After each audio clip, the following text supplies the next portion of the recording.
অবশ্যই খারাপ লাগছে। ৮টা কুকুরের বাচ্চা একটা মহিলা মেরে ফেলছে, এটা আসলে দুঃখজনক। আমি ব্যক্তিগতভাবে দুঃখ প্রকাশ করছি, কারণ আমাদের যেমন জীবন আছে ওদেরও তেমন জীবন আছে, আমাদের মূল্য থাকলে ওদের কেন থাকবে না। আজকে আসলে আমাদের ফিটনেস ট্রেনিং হচ্ছে, সকালে রানিং ছিল, বিকালে হচ্ছে প্লাইমেট্রিক ছিল, আর সামনে বিসিএল এর জন্য আর কি ক্যাম্পের আয়োজন। ওয়ার্ল্ড কাপের আগে আসলে আপনাদের প্ল্যানটা কি?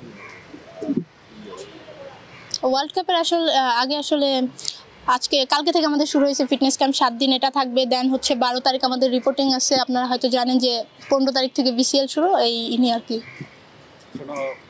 ইন্ডিয়া যে বিশ্বকাপটা হলো সেটা ভালো পারফর্ম করেছেন ব্যক্তিগতভাবে, বেশ ভালো ইনিংস ছিল, বোলিংও ভালো করেছেন। মানে আর সামনে প্রোগ্রেশনটা কিভাবে দেখেন, আর বিশ্বকাপ নিয়ে যদি কিছু বলতেন, কেমন ছিল আপনার এক্সপেকটেশন, ফুলফিল করতে পারছেন? আসলে বলতে গেলে আলহামদুলিল্লাহ অনেক ভালো গেছে। হয়তো আমরা যেভাবে গেছিলাম প্রিপারেশন নিয়ে ওইভাবেই করতে পারি নাই। আপনারা দেখছেন 3টা ম্যাচ আমরা হাতের থেকে হচ্ছে মানে কি বলবো, এটা ছুটে গিয়েছে আর কি। জিতা ম্যাচটা আমরা হেরে গেছি, যাই হোক। আর ব্যক্তিগতভাবে আমি বলবো যে একটা ম্যাচই ভালো খেলছি সাউথ আফ্রিকার সাথে। আর বোলিংটা আমি যখন ক্যাপ্টেন আমার হাতে বলটা তুলে দেয় তখন আমি ট্রাই করি আমার বেস্টটা দেওয়ার জন্য।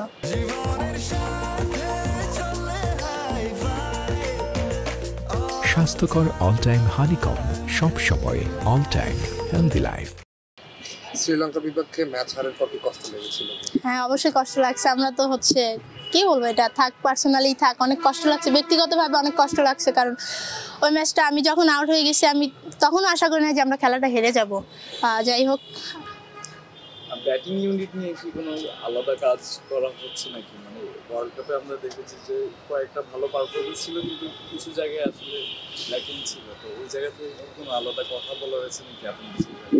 দেখেন, আমরা হচ্ছে যখন এগুলো একটা ইউনিট হিসাবে খেলি, হয়তো বা কেউ হচ্ছে প্রত্যেক দিন তো আর হচ্ছে একজনই পারফর্ম করবে না। ইউনিট হিসাবে খেললে হয়তো বা আরও ভালো কিছু করতে পারতাম। আর হচ্ছে চেষ্টা করব সামনে যা যা ল্যাকিংস আছে সেগুলো নিয়ে কাজ করার। আলোচনা হয়েছে? এমনি আলোচনা হয় যে কি করলে আরো বেটার হয়, এগুলো নিয়ে ডিসকাশন হয়।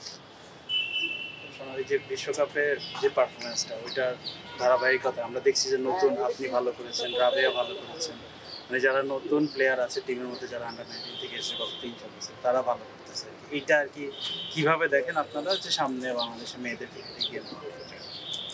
দেখেন, বলতে গেলে উদীয়মান প্লেয়ার 19-এর কথা বললেন, ওরা তো এখনো হচ্ছে ছোট, এখান থেকে আর গ্রোমিং করে আসতেছে উপর লেভেলে আস্তে আস্তে। আশা করি ওরা আরও ভালো করবে।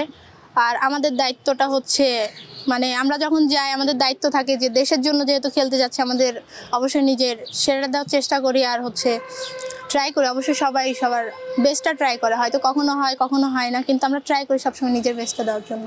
গত এনসিএলটা আসলে খুব টাইট স্কেডিউলে খেলা হয়েছে, এইবার বিসিএল থেকে আসলে কি চাচ্ছে?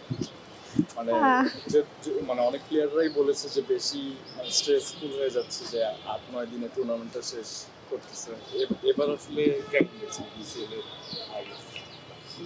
বিসিএলটা হচ্ছে আপনার 12 তারিখ রিপোর্টিং, 27 তারিখ মেবি আমাদের খেলা শেষ, আমরা আবার ঢাকায় ব্যাক করব। আসলে হচ্ছে টাইট বলতে কি আছে, আমরা অ্যাথলেট, যেহেতু আমরা হচ্ছে খেলতে আসছি, আমাদেরকে খেলতেই হবে, সেই করে আর কি। একটা ক্রিকেটের বাইরে একটা ছোট্ট একটা প্রশ্ন ছিল, যে প্রশ্নটা আছে, আমরা দেখছিলাম যে আপনারা কুত্তা নিয়ে, মানে কুকুরের বাচ্চা নিয়ে খেলা করছিলেন।